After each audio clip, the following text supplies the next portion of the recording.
Meus caros, nada como uma coisa para tirar um pouquinho do nosso sossego quando tem aquela dorzinha chata. Pode se sentar, por favor. Aquela dorzinha chata, por exemplo, aquela dorzinha de cabeça, que fica lá no fundo, ela é pequenininha, não é aguçada, mas fica. Ela vai atormentando, atormentando, atormentando. Esse não é nada mais inconveniente do que como uma dor de cabeça, mas também aquela coisinha que você tem que observar e falar sempre, sempre, sempre, sempre.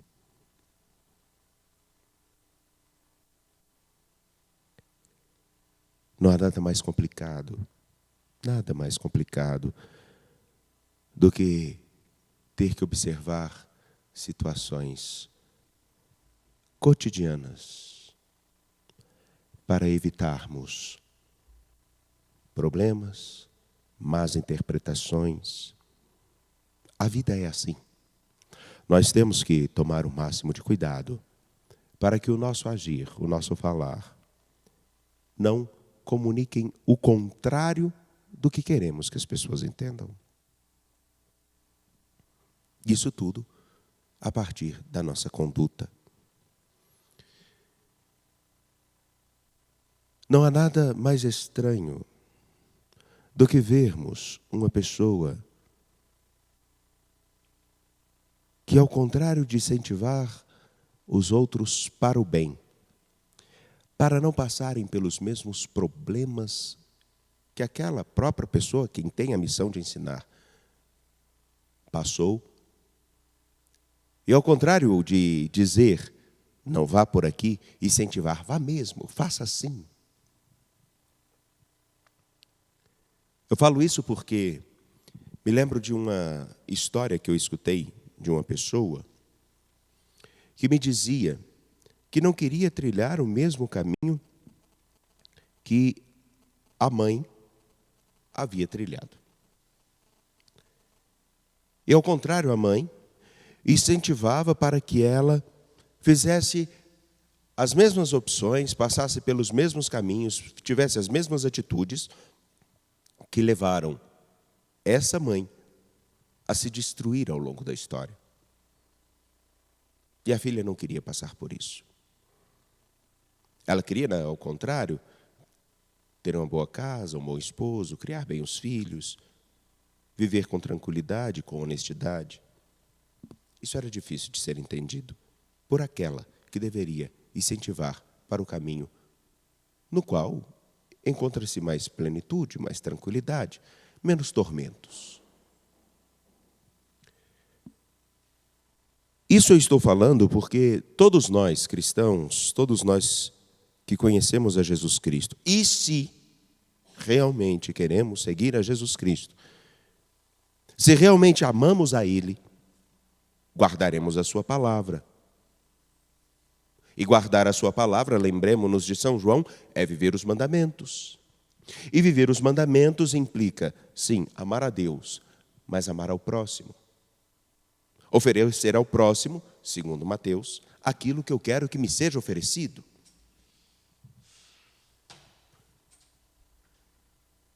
Assim,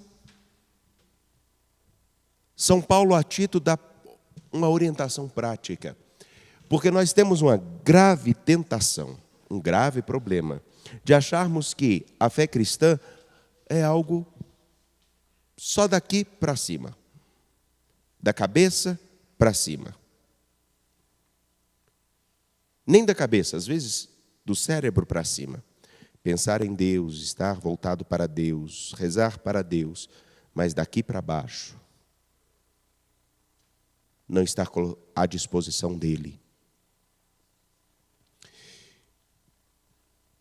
E isso tem tudo a ver com essa dorzinha de cabeça que eu citei.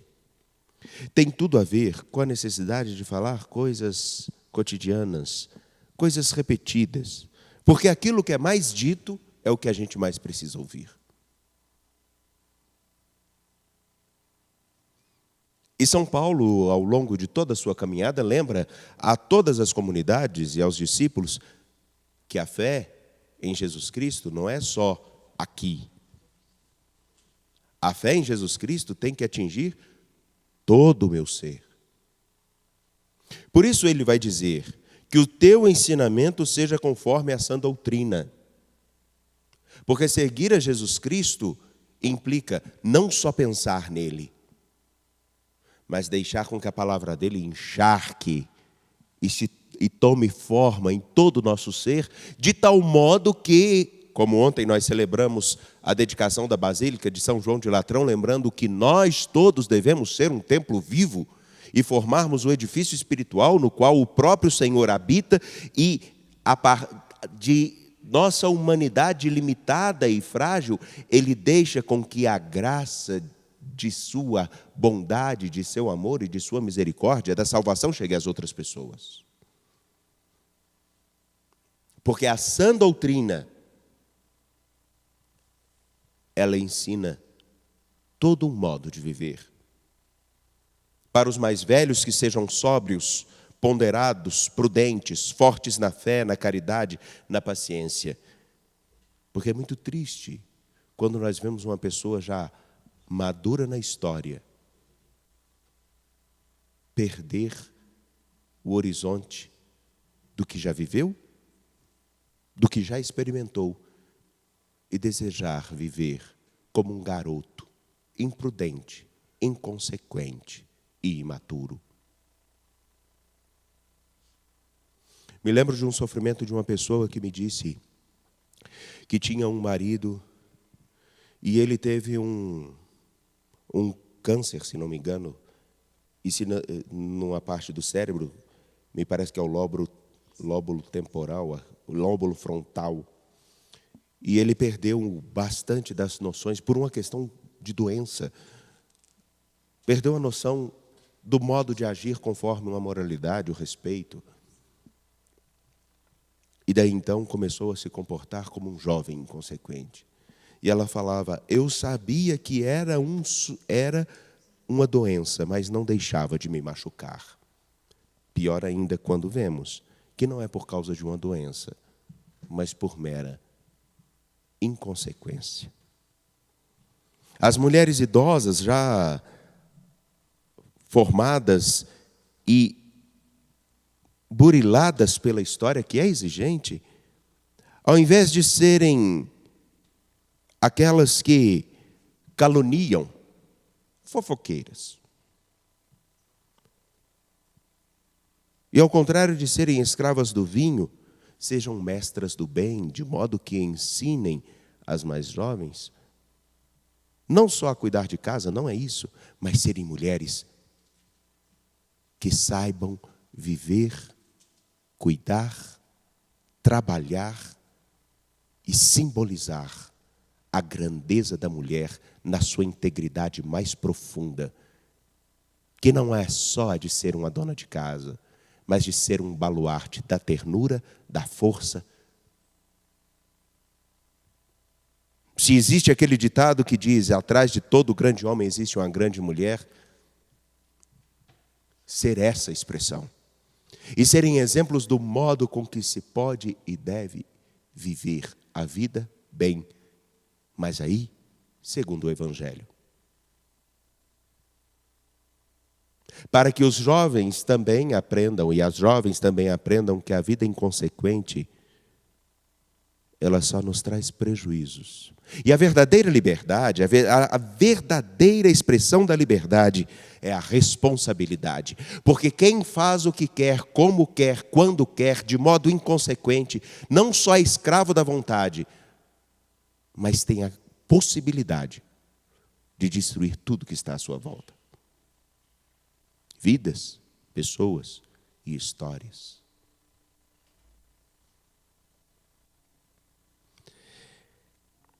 A fé em Cristo, ela não é só daqui. Ela passa por todo o nosso ser e por tudo que nós fazemos. De tal maneira que no gesto de olhar para alguém, ou com ele falar, ou simplesmente observar, mostra o tamanho do respeito e da consciência que se tem do valor de cada pessoa. Quando a fé é somente de cabeça, ela justifica que uma pessoa passe 2, 3, 4, 5 horas dentro de uma igreja, ou de uma expressão, de qualquer outra expressão de fé religiosa, e promova o sucateamento do SUS. Promova a depredação da natureza, cujas consequências nós já passamos. Que seja uma pessoa que durante uma celebração, por exemplo, seja ele ministro, padre ou quem quer que seja, pastor, que durante o culto é uma expressão máxima de ternura, mas quando se encontra com outra pessoa, ou nas escondidas, com aqueles que estão mais próximos dele, seja a expressão da maldade. Eu não me esqueço de uma cena que eu vi uma vez, quando fui à Groenlândia. Uma vez eu fui à Groenlândia. Me perdoem, mas eu fui. E lá eu vi, durante a celebração, as pessoas que estavam mais numa equipe litúrgica brigavam escondidas. E na hora que chegavam na frente da assembleia e na hora da celebração, estavam com aquele rosto de cordeiro imaculado. E no fundo do meu coração eu só podia dizer, quanta hipocrisia. Porque a fé estava aqui e não passava por todo ser, inclusive atingindo a compreensão de que, se essa pessoa que está comigo não entende o que está fazendo, eu vou ajudá-la e não agredi-la. A salvação de quem é justo vem de Deus. E quem é o justo?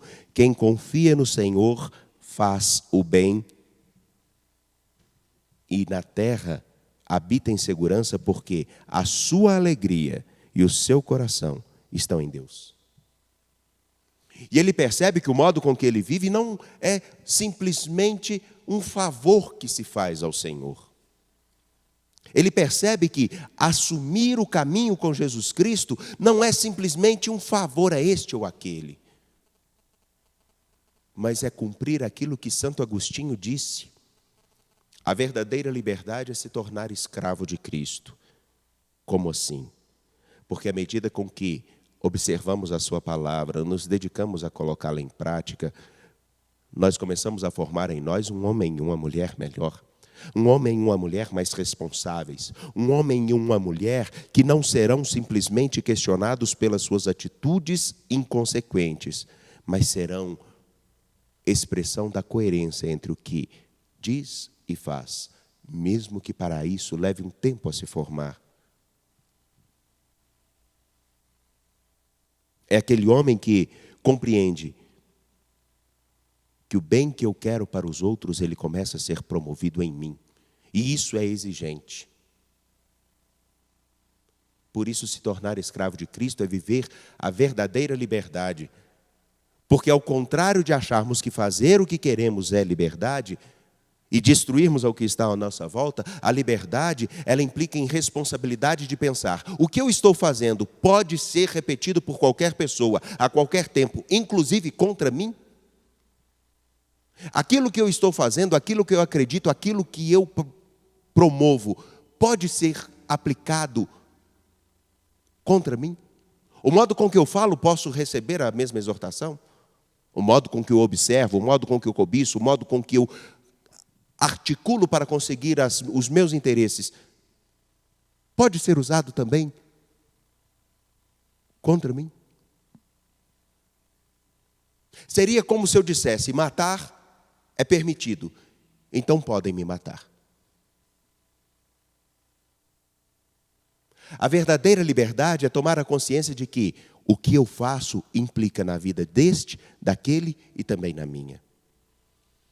E não achar que nós somos melhores porque conseguimos colocar em prática. E o que Jesus está dizendo aos seus discípulos no Evangelho de hoje, ao dizer essa imagem de um empregado que trabalha o dia inteiro e ainda vai servir o seu Senhor e tem a consciência de que é um servo, um escravo inútil, o termo correto seria escravo inútil, é porque ele fez somente o que devia fazer.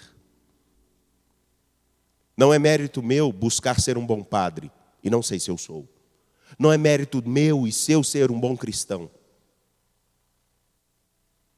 Se nós assumimos seguir a Jesus Cristo, isso se torna uma norma de vida, uma regra de conduta. Na política, que não basta pensar simplesmente em soluções imediatas, que encherá o bolso de alguns e não tem perspectiva nenhuma de futuro. Como agora, nesse tempo, daqui a poucos dias, teremos que eleger novos líderes, novos homens que governarão nossas cidades, tanto no legislativo quanto no executivo. E alguns estão tentados a manter a mesma regra de sempre. Tudo por causa de pequenos benefícios que, por exemplo, quando eu recebo o benefício de ser passado à frente de numa fila de espera para uma cirurgia, eu estou deixando outras tantas pessoas também no prejuízo. Não deveria ser justamente o contrário, lutar para alguém que exija que os direitos de todos sejam colocados em prática e que a fila ande mais rápido? Mas não, nós preferimos pensar naquilo que nos agrada e beneficia ao nosso próprio umbigo, à nossa própria vontade. Se este vereador ou aquele candidato a prefeito, ou seja, quem quer que seja, consegue fazer com que eu receba um benefício mais rápido, mesmo que para isso possa ter uma pessoa em situação mais grave, não importa, o que importa sou eu. Isso não é cristianismo, isso não é discípulo de Cristo. Muito pelo contrário, é uma compreensão errônea da fé cristã, porque ela está só aqui. Daqui para Deus e daqui para baixo, o coração nem mesmo se sensibiliza.